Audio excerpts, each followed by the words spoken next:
Šeštoji seminaro tema – materialinė darbuotojo atsakomybė ir išskaitos iš darbo užmokesčio. Kaip matyti iš temos pavadinimo, kalbėsime apie darbuotojų materialinę atsakomybę darbdaviui, nesigilindami į galimą darbdavio materialinę atsakomybę darbuotojui. Nors pabrėžtina, kad darbdavio atsakomybė už darbuotojų padarytą žalą taip pat pagal darbo kodekso nuostatas yra galima. Tačiau tai jau kitas klausimas, ne šio seminaro tema. Mes orientuosimės, aptarnėsim tik darbuotojų materialinę atsakomybę ir išskaitas iš darbuotojų darbo užmokesčio. Pradėdami šią temą ir pradėkime, šiek tiek toliau aptarkime pradžioje išskaitų, kurios gali būti daromas iš darbuotojų darbo užmokesčio pagrindas. Vėlgi pastebėsiu, kad šiuo atveju nekalbama be abejo apie atvejus, kuomet tam tikras išskaitas darbdavys privalo vykdyti tam tikrų teisės aktų nuostatų pagrindų, tarkim, išskaičiuodamas gyventojų pajamų mokesčio ar sodros įmokas iš darbuotojų priskaičiuoto darbo užmokesčio ir sumokėdamas į atitinkamus valstybės biudžetų. Tai įstatyminės prievolės, kurias darbdavys privalo vykdyti. Mesgi kalbėsime labiau apie išskaitos, kurios daromos darbdavio naudai, tuo atveju, jeigu atsiranda kažkokios aplinkybės, kurios yra nustatytos schemoje. Taigi, schema išskaitų iš darbo užmokesčio pagrindai. Kaip matyti, darbo kodekso 150 straipsnis numato, kad išskaitos, čia pirmas blokas, išskaitos iš darbuotojų darbo užmokesčio gali būti daromos tik darbo kodekso ar kitų įstatymų numatytais atvejais. Čia esminis akcentas, kad išskaitas darbdavys iš darbuotojų darbo užmokesčio gali daryti tik tais atvejais, jeigu tokius atvejus įvardina darbo kodeksas ar kiti įstatymai. Jokie poįstatyminiai aktai negali nustatyti atveju, kad išskaitos būtų daromas iš darbuotojų darbo užmokesčio. Tuo labiau suprantama, negali būti rengiami kažkokie vidiniai įmonės teisės aktai, lokaliniai teisės aktai, kurie vėlgi aptartų galimybę darbdaviui daryti išskaitas iš darbuotojo darbo užmokesčio ar kitų darbo užmokesčių prilygintų darbuotojo gaunamų pajamų. Tik tuo atveju, jeigu darbo kodeksas ar koks nors kitas specialusis įstatymas numato darbdavio teisę ar pareigą padaryti tam tikras išskaitas iš darbuotojo darbo užmokesčio, tik tokiu atveju išskaita gali būti daroma. Ir darbo kodekso 150 straipsnis numato antrame bloke matyti atvejus, kuomet gali būti daromos išskaitos iš darbuotojo darbo užmokesčio. Taip, antram bloke pirmas punktas – grąžinti perduotams ir darbuotojo nepanaudotams pagal paskirtį darbdavio pinigų sumoms. Tai čia matyti elementarus pavyzdys, įmonė išdavė tam tikrą pinigų sumą darbuotojui kaip avansą, nupirkti įmonės vardu prekes, užsakyti paslaugos ar kažką panašiai, o darbuotojas jų tiesiog nepanaudoja pagal paskirtį. Tokiu atveju darbdavys šias sumas gali išskaičiuoti iš darbuotojų darbo užmokesčio. Antras punktas sako, kad taip pat gali būti daromos išskaitos grąžinti sumoms permokėtoms dėl skaičiavimo klaidų. Tai jeigu buvo kažkokios skaičiavimo klaidos įsivėlusios, tai tokios ir dėl jų darbuotojų buvo permokėtos, nepagristai išmokėtos tam tikros piniginės sumos, pagal darbo kodeksą jas taip pat darbdavys gali susigrąžinti. Trečias punktas sako atlyginti žalą, kurią darbuotojas dėl savo kaltės padarė darbdaviui. Matyt, tai dažniausiai sutinkamas ir aktualiausias atvejis, kuomet gali darbdaviui atsiranda poreikis daryti išskaitas iš darbuotojo darbo užmokesčio ir mes tai aptarsime šiek tiek vėliau. Ir dar vienas pagrindas, kuomet gali būti daromas išskaitos iš darbuotojo darbo užmokesčio, numato antro bloko 4 punktas, kuris sako išieškoti atostoginiams už suteiktas atostogos viršijančias įgytą teisę visos trukmės ar dalies kasmetinės atostogos. Kitaip tariant, tuo atveju mes šiek tiek jau, kai kalbėjome apie kasmetinės atostogas, aš užsiminiau, kad kasmetinės atostogos gali būti darbuotojui suteikiamos visos ar jų dalis avansų, kurių darbuotojas nėra uždirbęs. Tai ir jeigu darbuotojas nutraukia darbo santykius ir nėra, vadinkim taip, atidirbęs už avansų suteiktas kasmetinės atostogas, kai kuriais atvejais darbdavys gali pretenduoti į atgauti tuos išsiieškoti atostoginius iš darbuotojo, tačiau atkreiptinas dėmesys antro bloko 4 punkte yra numatyti konkretus darbo santykių nutraukimo pagrindai. Jie iš principo yra tik du, jeigu darbuotojas savo iniciatyvą be svarbių priežasčių nutraukia darbo santykius, arba jeigu darbo santykiai nutraukiami dėl darbuotojo kaltės darbdavio iniciatyva. Tik nutraukiant darbo santykius šiais kodekse įtvirtintais pagrindais gali darbdavys įgyti teisę išieškoti atostoginius už avansų suteiktas darbuotojo atostogas. Jeigu darbo santykiai nutraukiami kitais pagrindais, tarkim šalių susitarimų, darbdavys tokios teisės neįgyja. Trečias blokas sako, kad darbdavys turi teisę duoti nurodymą padaryti išskaitą ne vėliau kaip per 1 mėnesį nuo tos dienos, kurią darbdavys sužinojo ir galėjo sužinoti apie atsiradusį išskaitos pagrindą. Kitaip tariant, reikia įvertinti ne tik teisinį pagrindą, kada darbdavys įgyja teisę daryti išskaitas iš darbuotojo darbo užmokesčio tam tikrais atvejais, tačiau reikia įvertinti tam tikrus procedūrinius reikalavimus. Šiuo atveju kodeksas aiškiai nustato, kad išskaita antrame bloke nurodytais pagrindais gali būti daroma tik tuo atveju, jeigu darbdavys tokį nurodymą padaryti išskaitą parengė ir išleidžia per 1 mėnesį nuo to momento, kai sužinojo apie atsiradusi pagrindą, dėl kurio gali būti daroma išskaita iš darbuotojo darbo užmokesčio. Jeigu šis terminas yra praleidžiamas, darbdavys įgyja teisę tik kreiptis į darbo ginčų komisiją arba į teismą ir bendraja tvarka siekti sprendimo, kad jam būtų priteista atitinkama suma, kadangi jis praleido nustatytą terminą ir per tą terminą nesikreipė. Kitaip tariant, tada jau gali būti daroma tik tais ta išskaita gavus atitinkamą teismo ar darbo ginčų komisijos sprendimą. Ir 4 blokas išskaitų numato, kad išskaitų iš darbo užmokesčio dydžiai nustatyti yra Lietuvos Respublikos civilinio proceso kodekse. Tai čia vėlgi dar vienas svarbus aspektas, nes net esant nustatytiems, konstatavus, kad kilo pagrindas daryti išskaitą iš darbuotojo darbo užmokesčio, net ir laikantis to 1 mėnesio nustatyto termino, per kurį darbdavys privalo parengti nurodymą dėl atitinkamos išskaitos iš darbuotojo darbo užmokesčio, tos išskaitos dydis, vadovaujantis civilinio proceso kodekso normomis, yra ribojamas. Ir tų ribojimų, tų dydžių yra privalu laikytis. Šiuos dydžius aptarsime taip pat vėliau šiek tiek. O dabar pereiname prie vieno iš teisinių pagrindų, kada darbdavys įgyja teisę daryti išskaitą. Tai prie aktualiausio, kaip aš sakiau, tuo atveju, kai darbuotojas padaro žalą darbdaviui. Tai 82 seminaro medžiagos puslapis. Kaip ir sakiau, mano nuomonė, tai aktualiausia, dažniausiai sutinkama iš visų anksčiau išvardintų pagrindų, kuomet darbdavys gali savo iniciatyvą daryti išskaitas iš darbuotojų darbo užmokesčio. Tačiau tam, kad būtų taikomas šis atvejis, šis pagrindas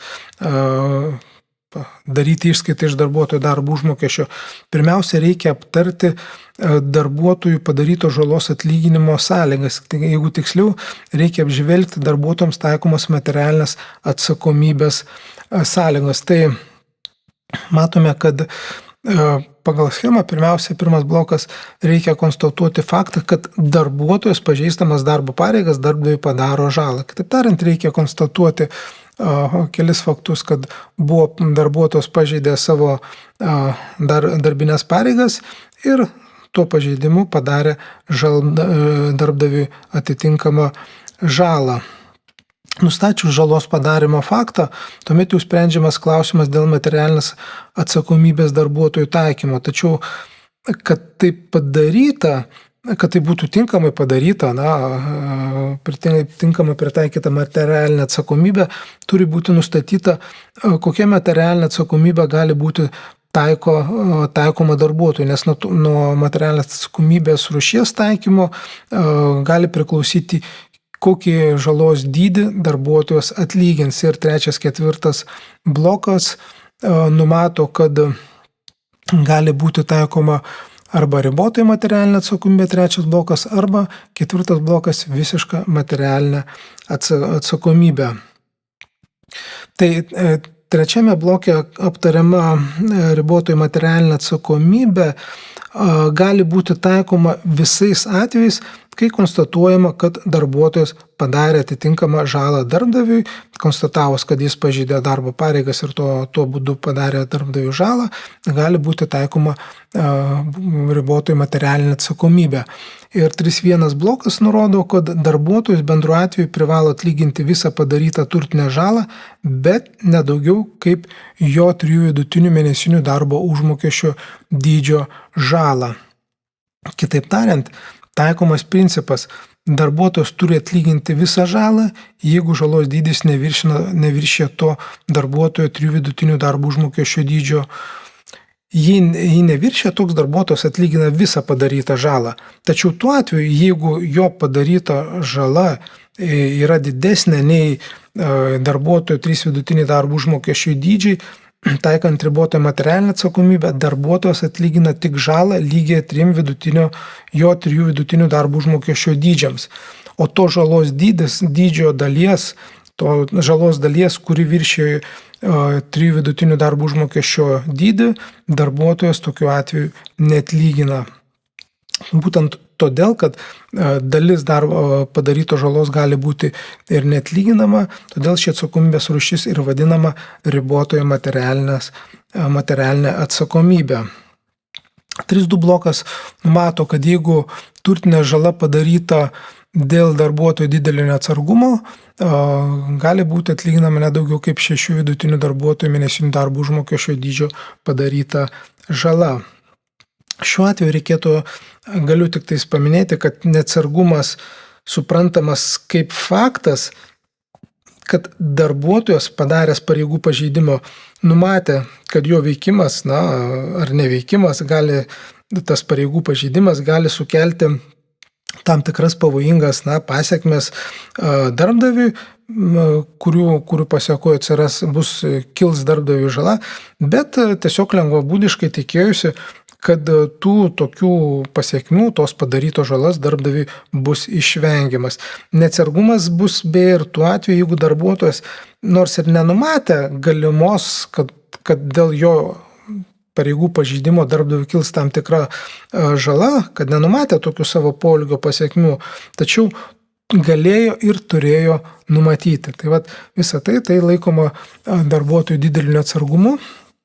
Ir tokiu atveju gali būti reikalaujama iš jo 6 vidutinių mėnesinių darbo užmokesčio dydžio žalos atlyginimo. Bet tai jau labiau išimtinis atvejis, reikalaujantis iš tikrųjų pakankamai didelės teisinės kvalifikacijos, įrodinėjant darbuotojo kaltės formą didelį neatsargumą. Tačiau, kaip nurodyta schemoje, toks atvejis gali būti, kad darbuotojui gali tekti atlyginti žalą, kuri neviršytų jo 6 vidutinių mėnesinių darbo užmokesčio dydžio. Tačiau tai daugiau išimtinis atvejis iš bendros tvarkos. Dar vienas išimtinis atvejis numatytas 3.3 bloke, kuris sako, kad teritorinė ar šakos kolektyvinė sutartis gali numatyti ir kitus atlyginamos turtinės žalos dydžius, kurie negali viršyti 12 darbuotojų vidutinių mėnesinių darbo užmokesčio dydžio. Tai vėlgi tai yra dar vienas išimtinis atvejis iš bendrosios tvarkos ir tam reikalinga atitinkama, kada įmonė ar darbuotojas būtų atitinkamos kolektyvinės sutarties subjektas, kad jam būtų taikoma tam tikra kolektyvinė sutartis, kurioje būtų numatytas tokie ribotosios materialinės atsakomybės dydžiai. 4. blokas aptarė kitą materialinės atsakomybės rūšį ar porūšį, kaip mes čia vadintumėm, tai visiška materialinė atsakomybė. Ir jos esmė atskleista 4.1 bloke, kur sako, darbuotojas privalo atlyginti visą žalą padarytą darbdaviui, tačiau su sąlygo, jeigu tenkinamos darbo kodekse nustatytos sąlygos. Kitaip tariant, šiuo atveju taikant konstatavus visišką materialinę atsakomybę, netaikoma jokia riba, esant kuriai darbuotojui nekyla pareiga atlyginti tam tikro žalos dydžio. Tokia riba visiškos materialinės atsakomybės atveju nėra taikoma. Darbuotojas, esant šiai atsakomybei, atlygina visą padarytą žalą, tačiau ji gali būti taikoma tik tais atvejais, jeigu tai numatyta darbo kodekse ir kaip konstatuojami 4.1 bloke. Tai jeigu žala padaryta tyčia, šiuo atveju tyčia būtų suprantama kaip kaltės forma, kai darbuotojas suvokia savo veikos, veikimo ar neveikimo, savo pareigų pažeidimo pavojingumą, numato, kad dėl to pareigų pažeidimo galimas pasiekmes darbdaviui, kad dėl jų kils darbdaviui žala, tačiau savo pažeidamas tas pareigas to siekia arba sąmoningai leidžia tokioms pasiekmėms, tai yra atitinkamai žalai kilti. Tai konstatavus, kad žala padaryta tyčiniais veiksmais, darbuotojui tektų atlyginti visą padarytą žalą. Kitas punktas sako, kad visiška materialinė atsakomybė taikoma, jeigu žala padaryta darbuotojo veikla turinčių nusikaltimo požymių. Kitaip tariant, jeigu veika, kurią darbuotojas padarė, atitinka baudžiamo kodekso nuostatas, baudžiamo proceso kodekso nuostatas, kurios aptaria, kad asmuo gali būti traukiamas, konstatuojama, kad asmuo padarė nusikalstamą veiką, pavyzdžiui, vagystė, turto pasisavinimas, turto sunaikinimas, tai tokiu atveju darbuotojui taip pat tektų atlyginti visą padarytą žalą. Trečias punktas sako, jeigu žala būtų padaryta neblaivaus ar apsvaigusio narkotinių, toksinių ar psichotropinių medžiagų darbuotojų, tik tokiu atveju, aišku, reikėtų jau konstatuoti ir užfiksuoti faktą, kad žala buvo padaryta neblaivaus ar apsvaigusio darbuotojo. Ketvirtas punktas sako, žala padaryta pažeidus pareigą saugoti konfidencialią informacijos susitarimą dėl nekonkuravimo, tai jeigu dėl šitos veiko, esant tokiam susitarimui, darbuotojas pažeidžia savo pareigas ir padaro žalą darbdaviui, tai vėlgi darbdavys gali reikalauti atlyginti visą žalą padarytą. Taip pat, jeigu darbdaviui padaryta neturtinė žala, pavyzdžiui, darbuotojas pažeidžia darbdavio reputaciją, tai vėlgi darbdavys gali reikalauti atlyginti visą neturtinę žalą. Tik žinoma, čia jau įrodinėjimo problema bus, bylinėjimosi problemos gali kilti ir įrodinėjimo žalos dydžio ir aplamai, kad buvo padaryta tokia žala, bet tokia nuostata įstatymas numato. Na ir kitas paskutinis punktas sako, kai visiško žalos atlyginimo atvejas numatytas kolektyvinėje sutartyje, kitaip tariant, jeigu įmonė yra sudarius kolektyvinę sutartį ar prisijungusi prie kažkokios sudarytos kolektyvinės sutartys ir jeigu joje numatyta atvejai, kad gali darbuotojai privalo atlyginti visą darbdaviui padarytą žalą, kad jam darbuotojui gali būti taikoma visiška materialinė atsakomybė, tai toks atvejis būtų tinkamas taikyti darbuotojui visišką materialinę atsakomybę. Tai kitaip tariant, tik esant kuriai nors iš išvardintų sąlygų, darbuotojui gali būti taikoma visiška materialinė atsakomybė.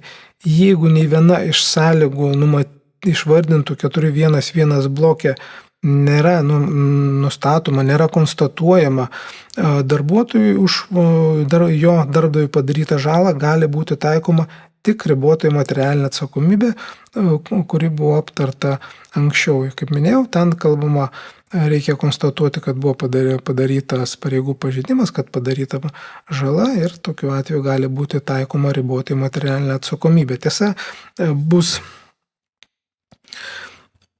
jeigu žiūrint visiškai teisinę prasme plačiai, žinotina, kad siekiant darbuotoją patraukti materialinę atsakomybę, nepakanka, tiesą sakant, nepakanka nustatyti tik fakto, kad darbuotojas pažeidė darbo pareigas ir kad tuo pažeidimu padarė žalą įmonei. Iš tikrųjų, tiek teisės teorija, tiek teismų praktika reikalauja, kad būtų nustatyta ir daugiau sąlygų. Jų darbo kodeksas neišskiria, tačiau, kaip sakiau, teisės teorija ir teismų praktika apie tai kalba. Ir sekančiame puslapyje, 83 medžiagos puslapyje yra pateikta Vilniaus apygardos teismo nutarties ištrauka. Nutartis buvo priimta 2021 metais ir tos nutarties 43 punkte sakoma, kad siekiant taikyti atsakomybę materialinę būtina nustatyti tam tikras papildomas sąlygas. Tai turi būti nustatytos, kaip teismas sako, visos būtinosios sąlygos. Tai pirma, turi būti nustatyta padaryta žala. Antra, turi būti konstatuojama, kad žala padaryta neteisėtais darbuotojų veiksmais ar neveikimu. Kitaip tariant, turi būti nustatyta, kad darbuotojas pažeidė savo pareigas. Turi būti konstatuojamas priežastinis ryšys tarp pareigų pažeidimo ir žalos atsiradimo, kad būtent dėl pareigų pažeidimo ta žala darbdaviui kilo, ne dėl kažkokių kitų aplinkybių, kurios sutapo, bet kad žalos atsiradimą iššaukė būtent darbuotojo padaryti darbo pareigų pažeidimai. Ketvirtas, darbuotojo kaltė bet kurią formą ir rūšimi turi būti konstatuoti. Tai čia galime tik tais pastebėti, kad traukiant materialinę atsakomybę, bendrai prasme pakanka nustatyti bet kokią darbuotojo kaltės formą. Tačiau jeigu norime taikyti visišką materialinę atsakomybę, turi būti konstatuota darbuotojo tyčia. Apie tai jau kalbėjom prie ankstesnės schemos, kai aptarnėjom pagrindus, kuomet gali būti taikoma visiška materialinė atsakomybė. O taikant ribotai materialinę atsakomybę, gali būti be abejo kaltės forma reikšminga, taikant didesnę, aukštesnę tą atsakomybės ribą, nustatant, kaip minėjom, 6 vidutiniai darbo užmokesčiai, vėlgi ankstesnės schemos 3.2 blokas,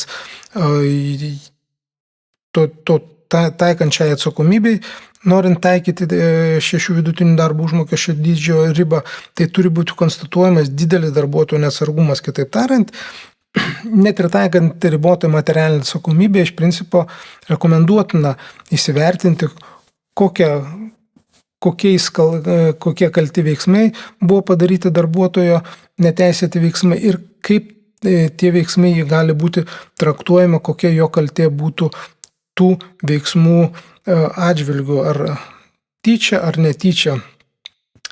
Nes tai gali lemti ar pirmiausia, kuri materialinės atsakomybės rūšis taikoma ribotojai ar visiška, o jeigu taikoma ribotojai, gali lemti ir aukštesnės ribos taikymo siekiant atlyginti darbuotojo padarytą žalą. Iš kitos pusės, jeigu darbuotojo padaryta žala neviršė jo 3 vidutinių darbo užmokesčio dydžio pajamų, tai tokiu atveju kaltės forma tampa nereikšminga, svarbu aplamai tą kaltę nustatyti, o tai bus tyčia ar netyčia, tai jau šiuo atveju nebūtų reikšminga. 5. punktas, dar viena sąlyga, kurią išskyrė teismas, tai teisės pažeidimo metu šalis turi būti susijusios darbo teisiniais santykiais. Ir dar vienas reikalavimas, žalos atsiradimas turi būti susijęs su darbuotojo darbo veikla. Tai visas tos 43 punktai išvardintos materialinės atsakomybės sąlygos, jos įvardinamos kaip būtinosios materialinės atsakomybės taikymo sąlygos ir tam, kad jį būtų taikoma, jas visas turi būti nustatomos. Nors, kaip sakiau, darbo kodeksas realiai apie kai kurias nekalba. Tačiau iš teismų praktikos, iš darbo teisės teorijos išplaukia ir kai kurie kiti papildomi reikalavimai, kad šalis turi būti susijusios darbo teisiniais santykiais ir kad žala kilo dėl to, kad darbuotojas vykdė savo tam tikrus darbinę veiklą, arba jos tiesiog nevykdė tos darbinės veiklos, dirbdamas pagal darbo sutartį. Sekančiame punkte vėlgi yra nustatyta dar viena svarbi nuostata, kurią teismas konstatavo, kad darbo teisėje darbuotojo kaltė nėra preziumuojama. Todėl šiuo atveju ieškovas, darbdavys privalėjo pateikti įrodymus dėl atsakovo darbuotojo kaltės. Kitaip tariant, visas šias sąlygas, norėdamas darbuotojui taikyti materialinę atsakomybę, turi konstatuoti ir įrodyti, pagrįsti darbdavys. Ne darbuotojas turi įrodyti, kad jis kažką nepažeidė, kažko nepadarė ar žala nebuvo padaryta, bet būtent darbdavys turi visą tai pagrįsti, įrodyti, kad buvo padaryta tam tikra žala darbdaviui ir yra nustatytos visos kitos minėtosios sąlygos materialinė atsakomybei kilti. Tai seminaro medžiagos 84 puslapis pateikia schemą padaryta žalos dydžio nustatymas ir žalos atlyginimo tvarka. Tai, kaip ir sakiau, pirma turi būti nustatomas faktas, kad žala padaryta, ir antrą žingsnį vertinant turi būti įvertinamas tas žalos dydis. Tai turi būti vertintos žalos ir darbo kodeksas sako, kad atlygintinos turtinės žalos dydis sudaro tiek tiesioginiai nuostoliai, kuriuos patiria darbdavys, tiek ir jo negautos tam tikros pajamos. Trečias blokas sako, kad nustatant atlygintinos turtinės žalos dydį atsižvelgiama, čia reikia paminėti, kad kalbama apie turtinės žalą, neturtinė žala, tai jau atskiras klausimas, kuris susijęs su darbdavio kaip juridinio asmens reputacija. Jis vėlgi turėtų būti vertinamas kiekvienu atveju individualiai, pagal kiekvieną įmonę, pagal darbuotojo veiksmus ar neveikimą, kurių pasiekoje darbdaviui atsirado tam tikra žala. Tai trečias blokas, kaip ir sakiau, nurodo, jog nustatant atlygintos turtinės žalos dydį turi būti atsižvelgiama į netekto turto ar turto, kurio vertė sumažėjo vertę, atskaičius nusidėvėjimą, natūralų sumažėjimo turėtas išlaidos, tai tiesioginiai nuostoliai laikomi, žalą padariusio darbuotojo kaltės laipsnį ir jo veiksmus siekiant išvengti žalos atsiradimo, žalą patyrusio darbdavio, šiuo atveju kaltės laipsnį ir jo veiksmus siekiant išvengti žalos atsiradimo, ar nėra kaltas pats darbdavys, kad jam kilo tam tikra žala, kaip jis elgėsi, kad ta žala nekiltų. Na ir faktą, kiek patirtai žalai atsirasti turėjo įtakos darbdavio veiklos pobūdis ir jam tenkanti komercinė ar gamybinė rizika. Tai jeigu darbdavys užsiima veikla, dėl kurios tam tikra padidėja galimybė patirti tam tikrą žalą, tai vėlgi gali būti vertinama kaip aplinkybė, kuri mažintų darbuotojo padarytos žalos dydį darbdaviui. Atkreiptinas dėmesys, ketvirtas blokas sako, darbo ginčą nagrinėjantis organas gali sumažinti atlygintinos turtinės žalos dydį, atsižvelgdamas į žalą padariusios darbo sutarties šalies finansinius ir ekonominės galimybės, išskyrus atvejus, kai žala padaroma tyčia.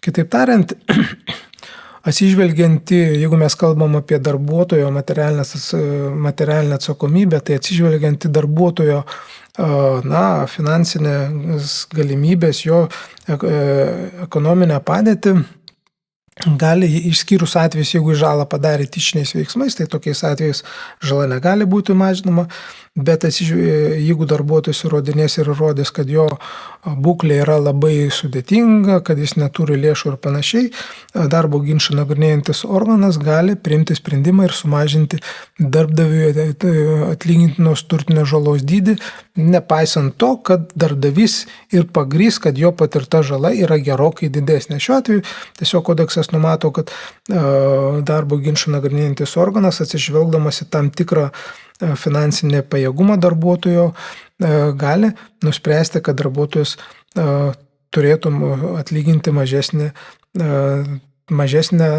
tik dalį darbdaviui padarytos žalos. Tai vėlgi ir ši nuostata, aišku, pats skleidžia tai, kad darbuotojui iš principo apsimoka, jeigu kyla kažkoks ginčas, jeigu jis padaro žalą darbdaviui, apsimoka tokį ginčą perkelti darbo ginčų komisiją tikintis, kad jam pavyks įrodyti savo sunkią ekonominę ir finansinę padėtį ir tuo būdu ginčą nagrinėjantis organas priteis mažesnę atlygintiną žalą darbdaviui, negu tai, sakykime, tas ginčas nebūtų persikėlęs į tą instituciją ir jeigu būtų konstatuojama konkreti pakankamai didelė darbdavio patirta žala. Taip tariant, darbuotojas perkelęs ginčą į tokią instituciją, iš to gali išlošti pakankamai daug. Dar viena labai svarbi nuostata aptarta 5 bloke, kuri nurodo, kad darbuotojo padaryta ir neatlygintina žala gali būti išskaitoma iš darbuotojų priklausančio darbo užmokesčio darbdavio rašytinių nurodymų. Tokios išskaitos dydis negali viršyti 1 mėnesio darbuotojo vidutinio darbo užmokesčio dydžio, net ir tuo atveju, jeigu buvo padaryta didesnė žala. Ir taip pat kodekse nustatyta, kad toks nurodymas išieškoti žalą gali būti priimtas ne vėliau kaip per 3 mėnesius nuo žalos paaiškėjimo dienos.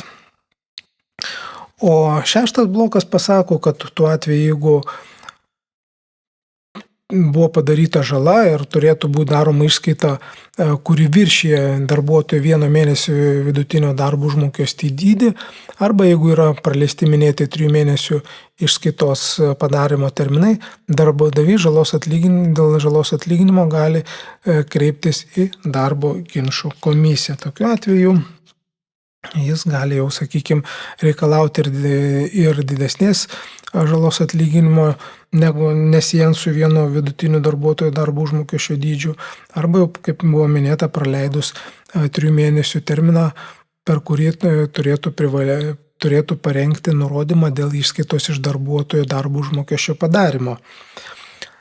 Medžiagos sekančiame 85 puslapyje yra pateikiamas pavyzdys, kaip darbdavys gali priimti nurodymą padaryti išskaitą iš darbuotojo darbo užmokesčio, konstatavus, kad dėl darbuotojo veiksmų patyrė tam tikrą žalą ir siekiant atlyginti darbuotojo darbdaviui padarytą žalą.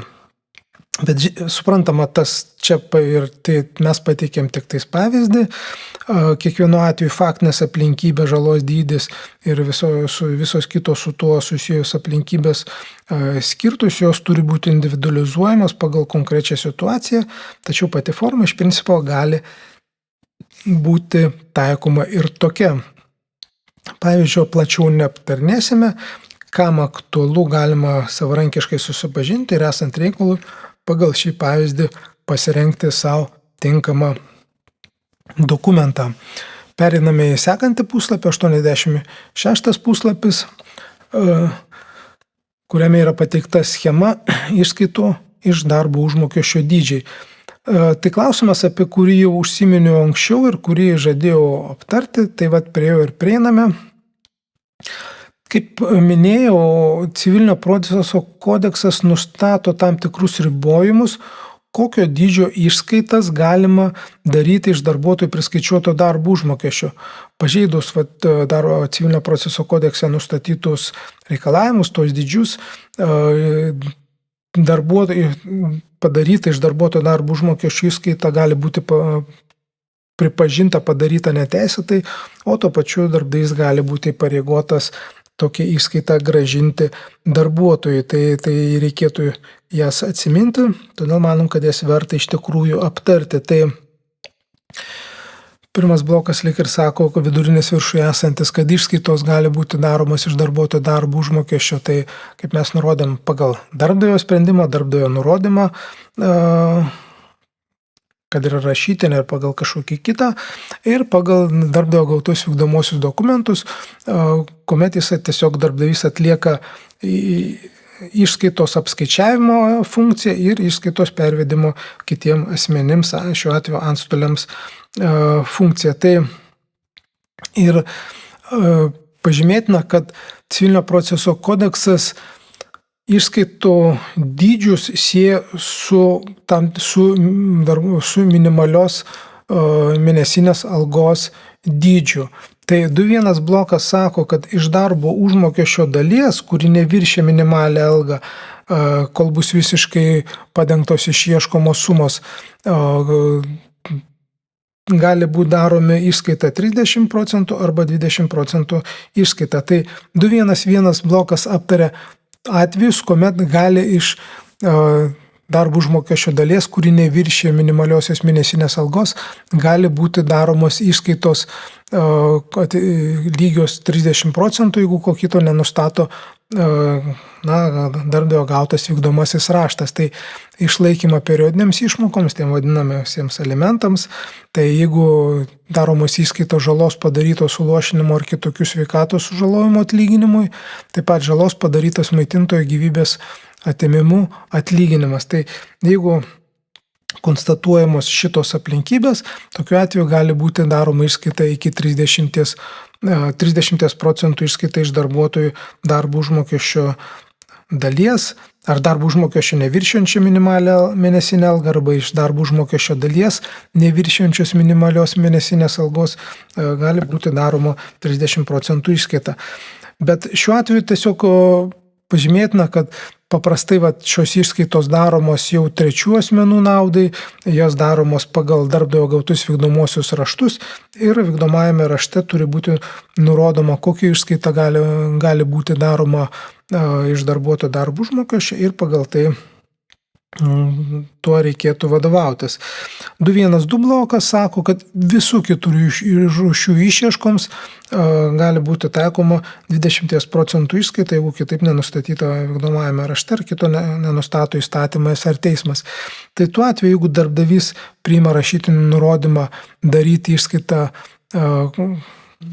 dėl sumų, kurias darbuotojas siekiant atlyginti žalą, kurią darbuotojas padarė darbdaviui ir ta padaryta žala neviršė darbuotojo vieno vidutinio mėnesinio darbo užmokesčio dydžio, tai bet kuriuo atveju iš darbo užmokesčio dalies, kuri lygi minimaliai mėnesiniai algai, šiuo atveju 924 eurai, jeigu teisingai pamenu, gali būti daroma tik 20% išskaita. 2.1.3 blokas sako, jeigu daromos įskaitos pagal kelis vykdomosius dokumentus, vėlgi daroma įskaitos negali viršyti 30% iš darbo užmokesčio dalies, kuri lygi minimaliai mėnesiniai algai.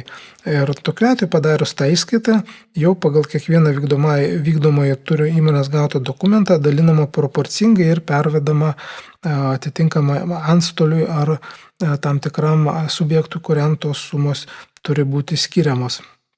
2.2 blokas sako taip pat, kad aptarė ar atveju, kuomet išskaitos daromos iš darbo užmokesčio ir jam prilygintų išmokų dalies, kurios viršė minimalią algą, kol bus visiškai padengtos išieškomos sumos.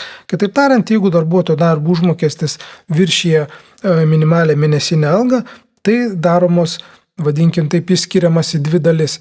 Darbo užmokesčio dalis, kurie atitinka minimalią mėnesinę algą ir tokiu atveju iš tos dalies daromos išskaitos pagal 2.1 ir iš jų sekančių blokų aptarta tvarka, o iš darbo užmokesčio dalies, kuri viršė minimalią algas, tai pagal 2.2.1 blokas sako, kad gali būti daroma išskaita 50% išskaita, jeigu ko kito nenustato įstatymai ar teismas. Kitaip tariant, iš tos darbo užmokesčio dalies, kur jau viršė minimalią algą, darbdavys gali skaičiuoti pusę tos sumos skirti padarytos žalos atlyginimui. Dar 2.2 blokas sako, kad jeigu darbuotojas išlaiko nedarbingus šeimos narius, esant jo rašytiniam prašymui, antstolio patvarkymu išskaitoma dalis gali būti mažinama po 10% kiekvienam išlaikytiniui. Tačiau vėlgi šiuo atveju turi būti jau gaunamas antstolio patvarkymas, kad tą nurodytą dydį, 50% dydį, kuris jau viršė minimalią mėnesinę algą, kad ta išskaita būtų mažinama pagal šias sąlygas. Darbdavys iš principo savarankiškai to spręsti negali, turi būti derinama su antstoliu gaunamas jo pritarimas. Atkreiptinas dėmesys, kad sprendžiant klausimą dėl išskaitos dydžio, jeigu išskaita daroma pagal antstolio pateiktą patvarkymą, reikia ir žiūrėti ir vadovautis tuo antstolio patvarkymu. Tačiau vėlgi, vadovaujantis, jeigu matoma, kad antstolio reikalaujama išskaita viršys čia paminėtus civilinio proceso kodekse įtvirtintus dydžius, tai į antstolį reikėtų kreiptis, darbdaviui reikėtų raštu kreiptis, kad šis sumažintų išskaitų dydį arba paaiškintų, kodėl yra viršėjami išskaitų dydžiai, viršėję civilinio proceso kodekso nustatytus dydžius. Tuo atveju, jeigu išskaita daroma, sakykime, darbdavio nurašytinių nurodymų, kaip buvo prieš tai aptartas pavyzdys, taip, tokiu atveju darant išskaitą yra privalu atsižvelgti į civilinio proceso kodekse įtvirtintus išskaitų dydžių ribojimus, jų viršyti negalime, nes, kaip sakiau, viršijimas gali lemti, kad aplamai išskaita bus pripažinta padaryta neteisėtai. Tai ir viskas, ką norėjome aptarti šioje temoje. Tuo pačiu baigėme ir patį seminarą. Ačiū, kad klausėte, ačiū, kad buvote kartu. Sėkmės jums ir iki kitų susitikimų.